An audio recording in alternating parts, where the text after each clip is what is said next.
जय महाराष्ट्र. मी विशाल शिंदे, मनसे कडेगाव तालुका अध्यक्ष. 30 मार्च रोजी आम्ही जे कडेगावचं बांधकाम विभाग आहे त्या बांधकाम विभागाच्या विरोधात वांगी येथे ठिय्या आंदोलन केलं राज्य महामार्गावरती. भर उन्हात आम्ही गेले 2.5 तास त्या ठिकाणी आम्ही बसलो होतो. खरं तर आमची मागणी होती की वांगी गावात जे काही राज्य महामार्ग आहे त्या राज्य महामार्गावर स्पीड ब्रेकर व्हावा, दिशादर्शक फलक बसवावे किंवा रिफ्लेक्टर बसवावे, जी दिवाबत्तीचं काम बाकी राहिले ते पूर्ण व्हावं, या मागणीसाठी आम्ही त्या आंदोलनात बसलो होतो. या मागणीसाठी आम्ही आंदोलनासाठी बसलो होतो. आंदोलनात जवळजवळ आम्ही 35 ते 36 सेल्सिअस टेम्परेचर त्या दिवशी होतं आणि त्या ठिकाणी आम्ही जवळजवळ 2.5 तास त्या आंदोलनासाठी बसलो होतो.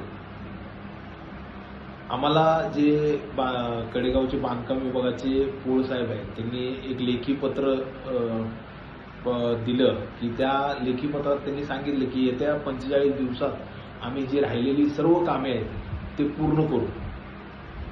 त्याच्या मला वाटते 2ऱ्या ते 4थ्या दिवसापासूनच जे रिफ्लेक्टर रोडवर आपण बसवतो तर रिफ्लेक्टरचं काम लावायचं चालू झालं. काही ठिकाणी बोर्ड देखील लावलेले आहेत. महत्वाचं म्हणजे त्या ठिकाणी जे सर्वात जास्त महत्वाचं आहे ते स्पीड ब्रेकर आहेत आणि ते स्पीड ब्रेकर अजून देखील त्या ठिकाणी लागले नाहीत.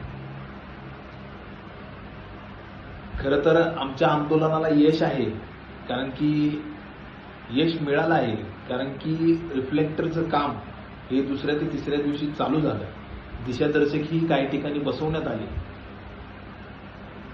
ते आमच्या आंदोलनाचं यशच आम्हाला मिळालं आहे. अजून देखील जे स्पीड ब्रेकरचं काम राहिलेलं आहे ते स्पीड ब्रेकरचं देखील काम हे यापुढे होईल अशी मी PWD विभाग बांधकाम कडेगावचं त्यांच्याकडून आणि स्थानिक जे ठेकेदार आहेत त्यांच्याकडून मी ती अपेक्षा व्यक्त करतो. कारण की आम्हाला भविष्यात पुढे अजून तीव्र स्वरूपाचं काही आंदोलन करायला लावू नये याची गंभीर दखल त्यांनी देखील घेतली पाहिजे. महत्वाचं जे आहे ते स्पीड ब्रेकर जे महत्वाचे आहे ते त्यांनी लवकरात लवकर बसवावे, जेणेकरून आमच्या वांगी गावातील जे नागरिक आहेत त्यांना सुरक्षित जो वावर आहे तो वांगी गावात होईल. ज्या बाहेरच्या ज्या गाड्या येत आहेत, शहरातनं ज्या गाड्या येतात त्या अतिशय वेगाने असतात, त्यांचा स्पीड कुठेतरी तिथे कमी होईल. त्यामुळे लवकरात लवकर हे काम पूर्ण व्हावं अशी मी अपेक्षा करतो आणि 100% या आंदोलनाला आमच्या यश मिळाले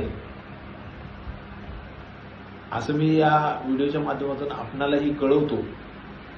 एवढं मी या ठिकाणी बोलतो, थांबतो. धन्यवाद. जय हिंद, जय महाराष्ट्र.